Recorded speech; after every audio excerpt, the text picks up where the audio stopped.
Hi guys, thank you both for being here. This question's for David. So in the episode War Dawn, Yeah.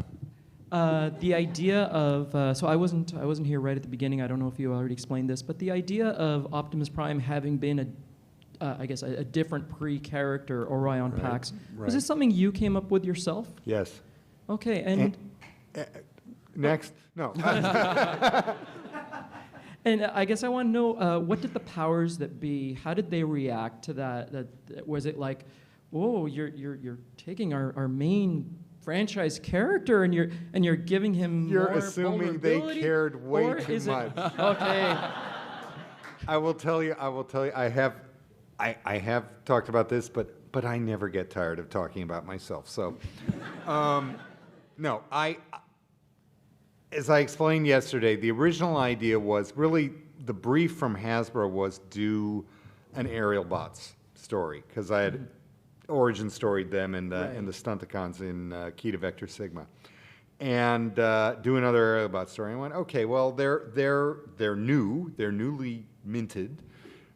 They've just been born. They're immature. Maybe they, like a lot of young people, think that somebody is cool just because he's big and strong and powerful and does what he wants and is basically a fascist, and haven't sort of figured out the subtle nuances of good and evil yet.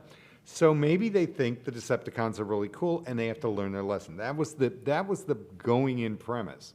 Then I went, okay, the way I'm going to have them learn the lesson is I'm going to have them time travel to a day before, the day that the first shot in the war between Megatron and the rest of Cybertron started, and see the first shot fired. And I went, okay, that's kind of cool. I don't know how I'm going to get there. I'll worry about that when I actually story outline it. And then I thought, okay, so they need to, the aerial bots need to experience a loss. So they're going to make friends with a Cybertronian robot who's going to be the victim of the first shot fired by Megatron in the war for Cybertron. And I went, that's pretty good. And I said, something's missing. And I said, I know. What if we rebuild that fallen robot as Optimus Prime, and it's Optimus? So that actually came last.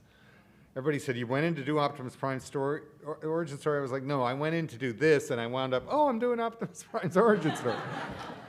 And I turned it in, and it just came back approved. And then I was writing the script, and I was really liking the script. I was digging the script, and what I dug about it most was that there were two parallel stories going on in different times in the same place. So they find the Guardian robot with the missing head, and then later in the episode, you see the Guardian robot, and you see how he lost his head. Yeah. You know, all this kind of stuff. And I was really digging it, and I went, of course, I am giving an origin story to basically their lead robot. What if they've already done that? And what if they don't like this? And what if they... And ultimately, here's what I heard back from them. I got paid. The paycheck came, and I was like, okay, we're cool. That's fine. So not even a cool. Not you gave her Optimus Prime an origin. Thank you. No, not a peep. I have to think that if it was a really big deal, or they had something else in place, they would have done. But I didn't. I mean, I had given a totally different origin story for the Constructicons in Secret of Omega Supreme. Nobody told me. You know, I don't think anybody had dared to do Optimus Prime's, tackle something like Optimus Prime's origin story before. But this was like my 10th or 11th or 12th script at that point. And I was writing more of them than anybody, and I went, screw it, I'll just do it, and if they don't like it, then I'm in trouble. Well, David, thank you for daring. Oh, thank you. I had no idea that, 35 years later, I'd be on a panel talking to a room full of people about Orion Pax, which, as you know, means peaceful hunter or warrior or something like that. Okay. Yes. Thank you. Thank you for asking.